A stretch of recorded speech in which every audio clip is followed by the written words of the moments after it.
तो दोस्तों, आज मैं लाया हूँ एक बहुत ही ज़बरदस्त प्रश्न आप सभी लोगों के लिए। ये 10th स्टैंडर्ड का प्रश्न है। कक्षा 10 में ये पढ़ाया जाता है और कक्षा 10 के मैथ के पेपर में लगभग हर वर्ष इस प्रश्नावली से, इस एक्सरसाइज से प्रश्न आते ही हैं।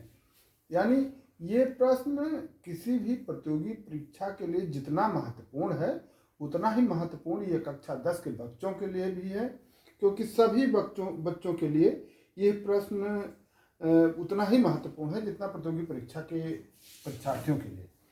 प्रश्न आप देख रहे हैं स्क्रीन पे, बहुत बढ़िया प्रश्न लिखा है। इस प्रश्न को विस्तार से भी हल करना बताऊंगा और ट्रिक से। विस्तार से मैं बताऊंगा, विस्तार भी जो मैं विस्तार से बताता हूँ, वैसे हर प्रश्न को करने के कई तरीके होते हैं। जो गणित पढ़ाता है, मैथ पढ़ाते हैं टीचर, अध्यापक, सब बहुत बड़े विद्वान आदमी होते हैं, विद्वान टीचर होते हैं, और सबकी अपनी अपनी कला होती है, अपने अपना तरीका होता है। मेरा तरीका कुछ अलग है, या जैसा भी मान लीजिए। और मेरा मानना है कि जिस तरीके से मैं पढ़ाता हूँ, इस तरीके से हमको तो किसी ने नहीं पढ़ा और ना मैंने किसी को पढ़ाते हुए ऐसा देखा। ट्रिक से बताऊंगा तो इस प्रश्न का उत्तर आप निकालने में अधिकतम 2 सेकंड समय लेंगे, और विस्तार से भी बताऊंगा तो 1 मिनट से ज़्यादा प्रश्न में लगने वाला नहीं है। तो इस प्रश्न को मैं पहले विस्तार से बताऊंगा, फिर मैं बताऊंगा कि ट्रिक से इसे कैसे लगाया जा सकता है, और ट्रिक में केवल 2 सेकंड का समय लगेगा। तो दोस्तों, पहले मैं विस्तार से बताता हूँ। विस्तार से इस प्रश्न को, पहले आप प्रश्न पढ़िए। 2 अंकों वाली किसी संख्या के अंकों के क्रम को बदल देने पर प्राप्त संख्या और मूल संख्या का योग 121 है, 121 1 to 1, तथा जो 2 अंकों की संख्या है उनके अंकों का अंतर 3 है। यानी जो भी 2 अंकों की संख्या, मान लिया कि 1 8 हो गया, या 7 6 हो गया, ये जो भी है इनके बीच का अंतर, यानी 7 - 6 बराबर 1, 8 - 1 बराबर 6, 7। तो ये अंतर बता रहा है कि जो 2 अंकों की संख्या उनके बीच का अंतर 3 है।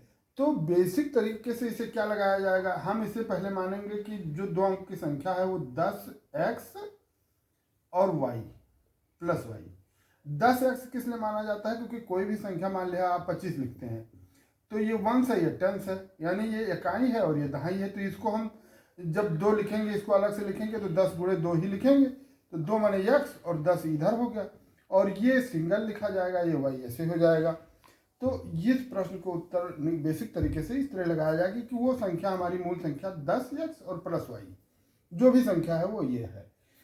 प्रश्न कहता है कि मूल संख्या तथा जो पलटने पर प्राप्त संख्या, यानी जब इसको पलटा जाएगा तो y 10 हो जाएगा, यानी 10y और प्लस x ये हो जाएगा, और इन सब का योग ये 121 है।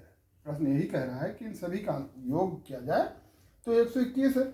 अब दोस्तों देखिए, 10x और 1x ये हो गया आपका 11x, 1y ये और 10y ये, यानी 11y, और ये बराबर 121 के हैं। अब इसको हम छोटा कर लेते हैं, पूरे समीकरण को 11 से भाग दे देते हैं। 11 से भाग देने पर ये आप लिखेंगे, पूरे समीकरण को 11 से भाग देने पर, तो 11 से दोस्तों भाग देंगे तो x, यहाँ 11 कट जाएगा, ये प्लस y बच जाएगा, ये भी 11 कट जाएगा, और बराबर इसको 11 से भाग देंगे तो 11 बच जाएगा। ये आपका समीकरण, अब 1 2 3 जो भी देना है इसको समीकरण आप दे दीजिए। फिर जो दूसरी शर्त कह रहा है, दूसरी शर्त के अनुसार उनके अंकों का अंतर 3 है, यानी अंक अब जो आया तो पहला ये x हो गया और माइनस y, इनका अंतर 3 है। अब यहाँ पर लिखेंगे जोड़ने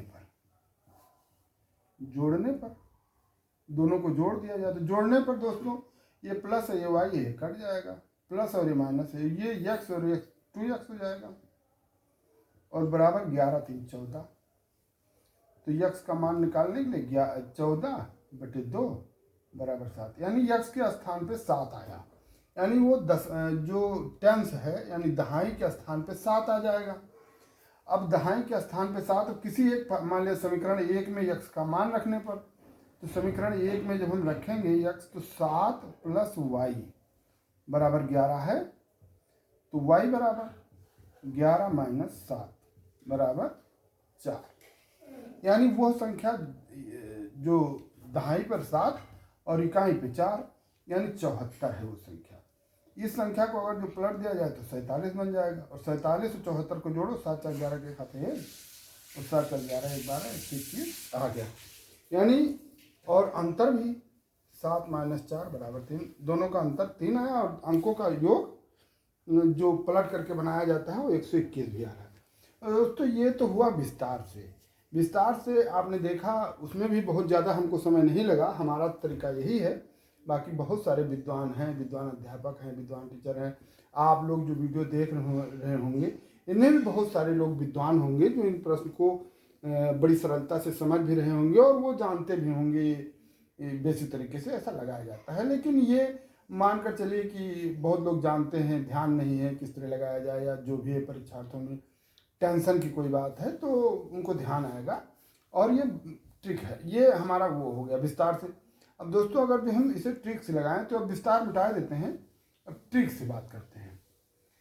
ट्रिक से बात करने के लिए दोस्तों ये एक बात आप लोग बिल्कुल मन में बैठा लीजिए, बिल्कुल रख लीजिए कि जब भी ऐसा प्रश्न आए कि अंकों के क्रम को बदल देने पर, जब कोई भी संख्या अंकों के क्रम को बदल करके जोड़ा जाता है तो हमेशा वो 11 से विभाजित होती है। आप कोई भी नंबर ले लीजिए और अंकों के क्रम को बदल कर देख लीजिए, बिल्कुल 100% नहीं 110% गारंटी के साथ वो 11 से विभाजित है। अब जैसे आपका 121, अब हम आपको ट्रिक बता रहे हैं, जो 121 है इसको 11 से आप भाग दे दें तो इसका आया 11। कह रहा है अंतर 3 है। अब इस 11 को 2 टुकड़ों में ऐसा बांट लीजिए जिसका अंतर 3 हो तो बड़े आराम से आ जाएगा। जैसे अंतर 3 हो और इनको जोड़ा जाए तो 11 आ जाए, तो 7 और 4 अगर जोड़ा जाए तो 11 आएगा और अंतर इनका 3 आएगा। लेकिन अगर जो इनको जोड़ दिया जाए तो 121, 74 और 47, चूंकि 21 आ रहा है, अंतर 3 आना चाहिए, है ना। अच्छा अभी जैसे बहुत सारे ऐसे नंबर मिलेंगे, मान लिया इसका अंतर 1 दिया होता कि 121 का ये है और इसका अंतर मान लिया 1 है। अब आप कहते कि ये 11 हुआ, 11 भाग दो। अब अगर जो इसका अंतर 1 कहता, ये 3 के बजाय कहता कि इनका अंतर 1 है, तब आप क्या करते, तो ऐसे 2 टुकड़ों में बांटिए जिनका योग 11 हो और दोनों के बीच में अंतर, यानी वो क्रमागत नंबर होंगे। 5 और 6 56, यानी 56 आप जोड़िए और 65 जोड़िए, देखिए 6 5 11 क्या कहते हैं, 6 5 11 12 121।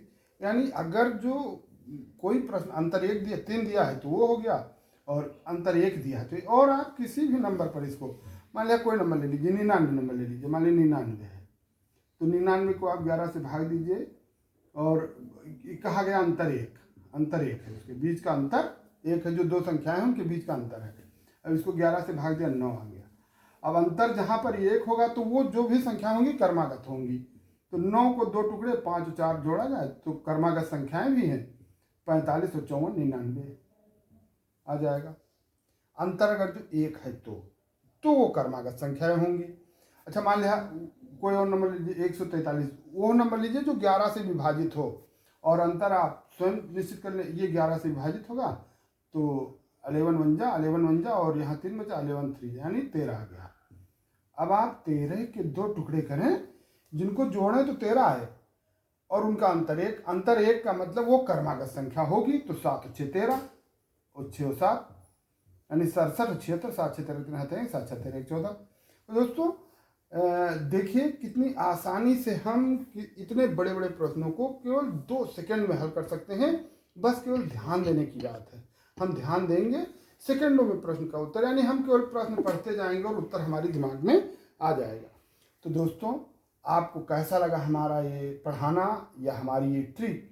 यदि आपको हमारी ये ट्रिक और पढ़ाना अच्छा लगा तो प्लीज़ मेरे इस वीडियो को लाइक शेयर कमेंट और सब्सक्राइब कीजिएगा और अपने अधिक से अधिक दोस्तों तक मेरे इस वीडियो को पहुंचाने के लिए अधिक से अधिक शेयर कीजिएगा। धन्यवाद।